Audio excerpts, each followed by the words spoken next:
देश और दुनिया प्रयागराज कुंभ में आने के लिए उत्सुक है। उत्तर प्रदेश और देश के इस सबसे बड़े आध्यात्मिक और धार्मिक समागम को अपनी आंखों से देखना चाहता है।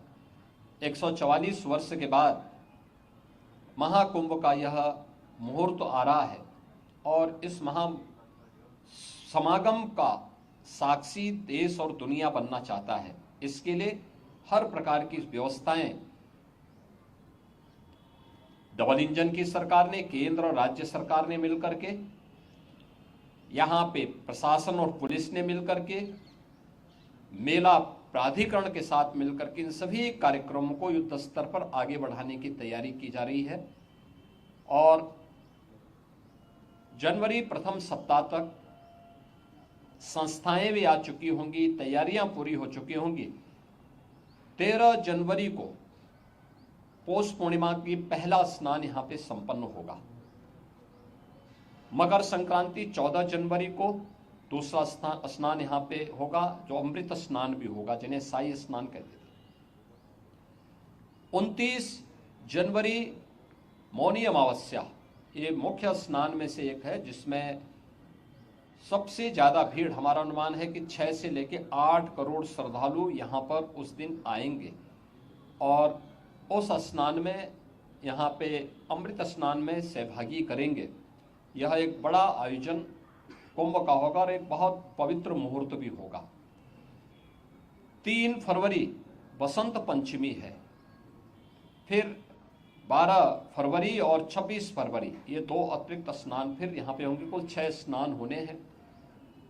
मुख्य स्नान के दिन कोई भी प्रोटोकॉल नहीं होगा। पूज्य संतों के लिए, श्रद्धालुओं के लिए यहाँ पे स्नान की व्यवस्था के लिए सभी लोग लगेंगे।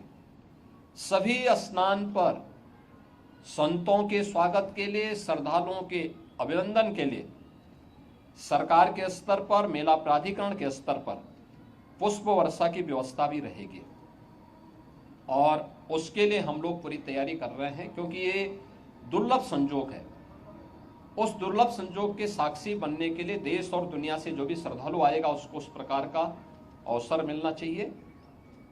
प्रकृति और परमात्मा की कृपा से, भगवान प्रयागराज की कृपा से, द्वादश माधव की कृपा और माँ गंगा और माँ यमुना की कृपा से ये पूरे कार्यक्रम सकुशल संपन्न हो। आज इस दिवस से मैंने यहाँ बैठक की है, पूजा भी की है और आप सबके सहयोग से इस पूरे आयोजन को पूरी भव्यता के साथ यहाँ पे आयोजित करने का गौरव यहाँ पे डबल इंजन की सरकार को प्राप्त होगा, प्रयागराज मेला प्राधिकरण को प्राप्त होगा और प्रयागराज वासियों को प्राप्त होगा। मेरी प्रयागराज वासियों से ये अपील होगी कि स्वच्छता का और आतिथ्य सेवा का जो उदाहरण प्रयागराज ने इससे पहले किया है 2019 के कुंभ में, उससे अच्छा अवसर इस बार उनके सामने आने जा रहा है। और हमारा प्रयागराज तो उसके लिए वैसे भी जाना जाता है। तो आतिथ्य सेवा के साथ साथ स्वच्छता का एक उत्कृष्ट उदाहरण प्रयागराज प्रस्तुत करेगा। इस विश्वास के साथ मैं वर्ष 2025 की अपनी मंगलमय शुभकामनाएं पूरे प्रदेशवासियों को देता हूँ।